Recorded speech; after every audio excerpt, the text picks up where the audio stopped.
अस्सलाम वालेकुम dear students, class 9 chemistry का चैप्टर नंबर 7 हम पढ़े थे and we were discussing about electrolytic cells. We discussed the construction of electrolytic cell, the working of electrolytic cell. Today we are going to study the electrolysis of water. Electro mean, as I told you, electro mean electricity, lysis mean breakdown. कि जब हम किसी भी compound से electricity pass करते हैं तो उसमें जो ब्रेक डाउन होती है with the help of electricity, that is basically known as electrolysis. Electrolysis of water पढ़ने जा रहे हैं इलेक्ट्रोलाइटिक सेल के अंदर किस तरह से होती है. अब water, as you know that के जो प्योर वाटर है हमारे पास, वो हमारे पास बहुत ज्यादा वीक इलेक्ट्रोलाइट है, डिकम्पोज नहीं होता. प्योर वाटर वीक इलेक्ट्रोलाइट है, डिकम्पोज नहीं होता. प्योर वाटर के अंदर हमारे पास हाइड्रोजन और हाइड्रो ऑक्साइड्स जो हैं, H पॉजिटिव और OH नेगेटिव आयंस की कॉन्सेंट्रेशन होती है 10⁻⁷ मोल पर डेसीमीटर क्यूब. इतनी कॉन्सेंट्रेशन पाई जाती है प्योर वाटर में हाइड्रोजन और हाइड्रोक्साइड्स की. अब वाटर है तो वो वाटर जो है वो ब्रेक डाउन नहीं होगा, उसकी इलेक्ट्रोलिसिस नहीं होगी. वाटर अगर इलेक्ट्रोलाइज होता भी है तो वो सेल्फ आयनाइज होता है, खुद ब खुद आयनाइज होता है H पॉजिटिव और OH नेगेटिव आयंस में. अब किया गया जाता है कि जब अब हम कह रहे हैं कि pure water is a weak electrolyte, it can't electrolyze to a level जहां तक अगले कंपाउंड्स बाकी कंपाउंड इलेक्ट्रोलाइज करते हैं. तो इस वजह से फिर वाटर की इलेक्ट्रोलिसिस करवाने के लिए क्या किया जाता है, वाटर के अंदर HCl ऐड किया जाता है. हाइड्रोक्लोरिक एसिड जब हम ऐड करते हैं तो हाइड्रोक्लोरिक एसिड ऐड करने से वाटर इलेक्ट्रोलाइज हो जाता है. For example, let we take 4 water molecules. 4 molecules of water हैं. जब ये इलेक्ट्रोलाइज होंगे, जब ब्रेक डाउन होगी, अब आपको पता है कि ये हमारे पास है एक वाटर का molecule, H positive OH negative, H positive OH negative. यहां पर मैं लिख देती हूं, ये हमारे पास है एक वाटर का मॉलिक्यूल. यू नो डैट कि जब एक वाटर का मॉलिक्यूल टूटता है तो हमारे पास बनता है H positive plus OH negative. ऐसा ही है. अब हमारे पास है कितने मॉलिक्यूल पानी के? 4. इसका मतलब हमारे पास कितने H पॉजिटिव बनेंगे? 4. कितने OH नेगेटिव बनेंगे? 4. ठीक. अब ये है इलेक्ट्रोलाइटिक सेल की construction. Battery, there is a battery attached to the electrodes, negative electrode cathode, positive electrode anode. Platinum electrodes हैं, हमने ये वाले यूज किए, मेटल प्लेटिनम के बने हुए हैं.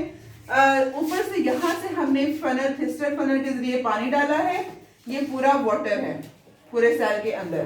जब हम वाटर डालेंगे, इलेक्ट्रिसिटी पास करेंगे इलेक्ट्रोड से, ये वाटर इस तरह से इलेक्ट्रोलाइज हो जाएगा. वाटर इलेक्ट्रोलाइज जब होगा तो हमारे पास क्या होगा, जो हाइड्रोक्साइड आयंस हैं, ये हमारे पास जो हाइड्रोक्साइड आयंस हैं, क्योंकि इनके ऊपर कौन सा चार्ज है? Negative charge. तो इसका मतलब ये किस इलेक्ट्रोड की तरफ मूव करेंगे? एनोड की तरफ. And when we were discussing the working of electrolytic cells, and I told you that कि जो नेगेटिवली चार्ज्ड आयंस हैं, जब वो एनोड की तरफ मूव करते हैं पॉजिटिव की तरफ, तो वो अपने इलेक्ट्रॉन लूज करते हैं वहां पर और फिर न्यूट्रल हो जाते हैं. तो इसका मतलब एनोड पे कौन सा रिएक्शन होता है? Oxidation at anode. 4 हाइड्रोक्साइड है, 4 हाइड्रोक्साइड्स है. यहां पर मैं 4 बना देती हूं ताकि आपको रिएक्शन समझ आ जाए. ये 4 हाइड्रोक्साइड्स, ये 4 हाइड्रोक्साइड जब जाएंगे एनोड पर, यहां पर हाइड्रोक्साइड आयन मूव करेंगे.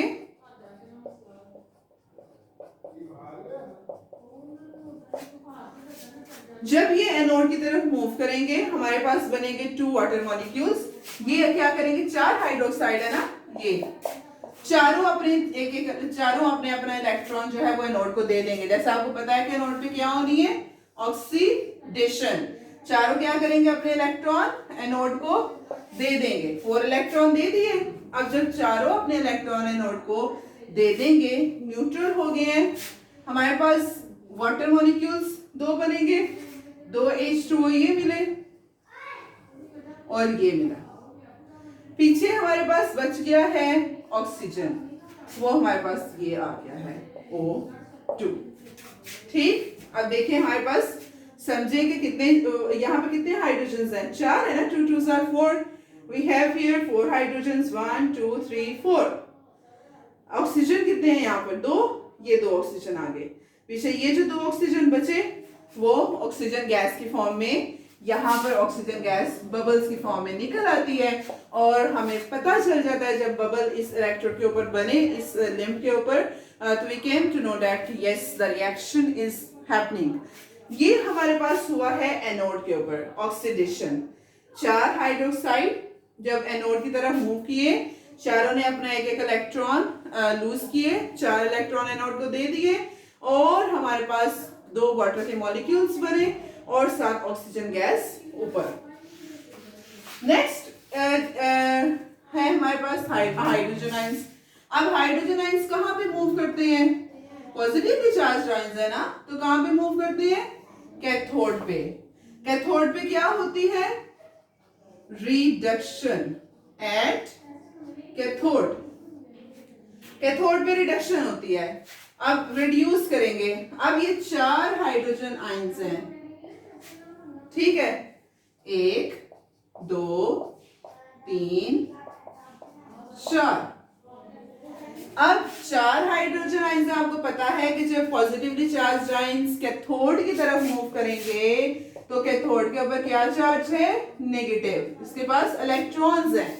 ये क्या करेंगे, चारों एक एक इलेक्ट्रॉन लेंगे, 4 इलेक्ट्रॉन ले लिए इन्होंने और चेंज हो जाएंगे। अब इसने भी एक इलेक्ट्रॉन लिया, H में चेंज हो गया, इसने भी लिया, H में चेंज, इसने भी H में चेंज, इसने भी लिया, H में चेंज। कितने H आ गए अब हमारे पास, 4, ये 4H आ गए। और आपको पता है कि 4H है हमारे पास, तो ये जो 4 एटॉमिक हाइड्रोजन हैं ये किस फॉर्म में आ जाते हैं, हाइड्रोजन गैस की फॉर्म में, H2 की फॉर्म में। तो यहाँ पर हमारे पास हाइड्रोजन गैस ऊपर बबल्स की फॉर्म में इकट्ठी हो जाएगी और हमें पता चल जाएगा कि अब यहाँ पर हाइड्रोजन गैस आ गई है। हमारे पास फाइनल प्रोडक्ट क्या निकला है, कैथोड पे क्या निकला है, हाइड्रोजन, और फाइनली कौन सी गैस निकली है एनोड पे, ऑक्सीजन। अब हम जब ओवरऑल रिएक्शन लिखें, कितने वाटर मॉलिक्यूल्स डिकम्पोज हुए हैं, 4। ओवरऑल रिएक्शन जब हम इसका लिखते हैं तो हमारे पास यही वाटर मॉलिक्यूल्स H2O, जब ये डिकम्पोज किए तो ऑक्सीजन गैस निकली और साथ हाइड्रोजन गैस निकली। ये हमारे पास ओवरऑल रिएक्शन है इलेक्ट्रोलिसिस ऑफ वाटर का। सिंपल है, कोई इसमें इतना मुश्किल नहीं है। सिंपली हमने कहा है कि इलेक्ट्रोलिटिक सेल में जैसा हमें पता है कि बस ये आयंस की मूवमेंट पे डिपेंड करता है कि आयंस कहाँ पे मूव करेंगे। पॉजिटिवली चार्ज्ड आयंस हैं तो they obviously will move toward the negative electrode, और नेगेटिव इलेक्ट्रोड के पास इलेक्ट्रॉन्स हैं, नेगेटिव चार्ज है, तो they will obviously accept the electrons जितने भी इनको जरूरत है और वो न्यूट्रलाइज हो जाएंगे। इसी तरह से नेगेटिवली चार्ज्ड आयंस हैं, जैसे हाइड्रोक्साइड देखा, वो मूव करेंगे पॉजिटिव इलेक्ट्रोड की तरफ, वहां से फिर वो पॉजिटिवली चार्ज है इसलिए इसको अपने इलेक्ट्रॉन देंगे और न्यूट्रलाइज हो जाएंगे और वहां पर in the form of gas हमने देखा कि वो निकल जाते हैं। तो ये हमारे पास हुई है electrolysis of water. That was all about electrolysis of water.